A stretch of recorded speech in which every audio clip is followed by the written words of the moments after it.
El Niño ప్రభావంతో తీవ్ర వర్షాభావ పరిస్థితులు ఏర్పడినటువంటి ప్రస్తుత తరుణంలో సీతారామ ప్రాజెక్టు ఉమ్మడి ఖమ్మం జిల్లాకు వరప్రదాయినిగా మారింది. కొద్ది రోజుల క్రితం నిరంతరాయంగా 25 రోజుల పాటు గోదావరి జలాలను సీతారామ ప్రాజెక్టు ద్వారా విడుదల చేయడంతో వైరా, లంకాసాగరు, బేతుపల్లి ఇతర ప్రధాన రిజర్వాయర్లని నింపడం జరిగింది, చెరువులను కూడా నింపడం జరిగింది.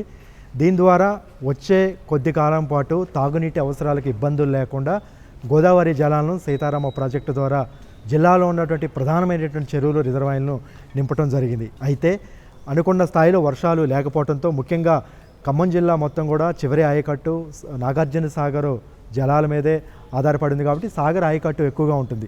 అంటే మనకి కృష్ణా జలాలు నాగార్జున సాగర్ ప్రాజెక్టు ద్వారా వస్తేనే ఖమ్మం జిల్లాలో ఉన్నటువంటి చివరి ఆయకట్టు భూములకు అందుతాయి. ఆ విధంగా పంటలు పండించుకునేటువంటి అవకాశం ఉంటుంది. వేరే ప్రత్యామ్నాయం, వేరే మార్గం కూడా ఖమ్మం జిల్లా రైతులకు లేదు.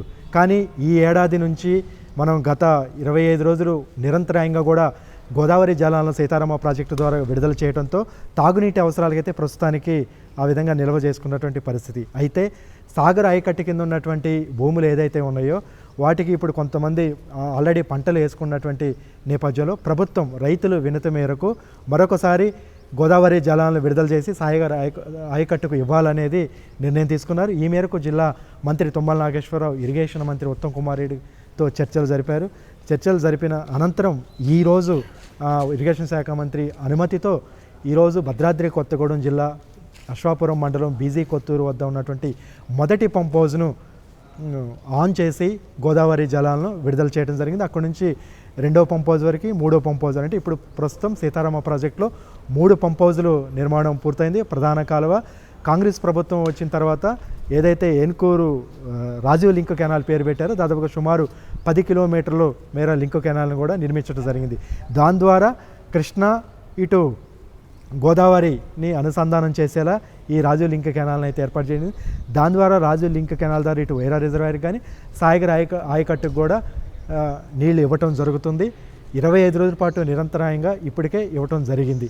అయితే ప్రస్తుతం ఉన్నటువంటి పరిస్థితుల్లో గోదావరి జలాలు చాలా ఉపయోగకరంగా జిల్లా ప్రజలకు, రైతాంగానికి ఉపయోగపడుతుంది. ఈ ప్రస్తుత తరుణంలో ఇది చాలా అక్కరకు వచ్చిందనేది రైతుల్లో హర్షాతిరేకాలు వ్యక్తమవుతుంది. ఎందుకంటే ఎక్కడ చూసినా కూడా, మన దగ్గరే కాదు ఎక్కడ చూసినా కూడా ఇప్పుడు పరిస్థితులు ఎల్నినో ప్రభావంతో ఎప్పుడు వర్షం పడుతుంది, ఎప్పుడు పడదు, ఎంత మేరకు పడుతుంది ఏంటనేది చెప్పలేని పరిస్థితి ఉంది. ఇంకా తీవ్ర లోటు వర్షపాతమే ఉంది. ఈ నేపథ్యంలో ముఖ్యంగా సాగర్ ఆయకట్టు మీదే ఆధారపడినటువంటి రైతాంగం వరి, ఆ తర్వాత పత్తి, మిర్చి ఎక్కువగా ఖమ్మం జిల్లాలో పండిస్తూ ఉంటారు. గత 2 నెలలుగా మనకి జూను, జూలై ముగిసింది. ఇప్పుడు ఆగస్టు కూడా సగం వరకు వచ్చినటువంటి నేపథ్యంలో నాగార్జున సాగర్ నిండుతుందేమో, అక్కడి నుంచి విడుదల చేస్తారేమని కొంత ఆశలు రేకెత్తించినా కూడా ఇప్పుడు ప్రస్తుతం ఆ పరిస్థితి లేకపోవడంతో మరొకసారి ప్రభుత్వం, జిల్లా మంత్రి తుమ్మల నాగేశ్వరరావు చర్చలు జరిపి ఈరోజైతే మొదటి పంప్ హౌజ్ను ఆన్ చేయడం జరిగింది. దీని ద్వారా మరొకసారి సాగర్ ఆయకట్టుకు ఏదైతే ఇప్పటికే పంటలు వేశారో ఆ పంటలకి, ఆ రైతాంగానికి సాగునీరు అందించాలనే ఉద్దేశంతో ఈ నిర్ణయం తీసుకుంది. దీనివల్ల రైతుల్లో హర్షం వ్యక్తం అవుతుంది. ఎక్కడా కూడా నీటిని పొదుపుకోవాలి, దుర్వినియోగం చేసుకోవద్దు. ఎందుకంటే ఒకవైపు తాగునీటి భవిష్యత్తులో తాగునీటి అవసరాలకు ఎక్కడ ఇబ్బంది లేకుండా చూసుకుంటూనే ప్రస్తుతం ఉన్నటువంటి పంటలకి రైతులు నష్టపోకుండా ఆర్తడి పంటలకు ఏదైతే ఉందో దాని వరకు సాగునీరు అందించాలంటే ప్రభుత్వం ఈ విధమైనటువంటి ఆలోచన చేసింది.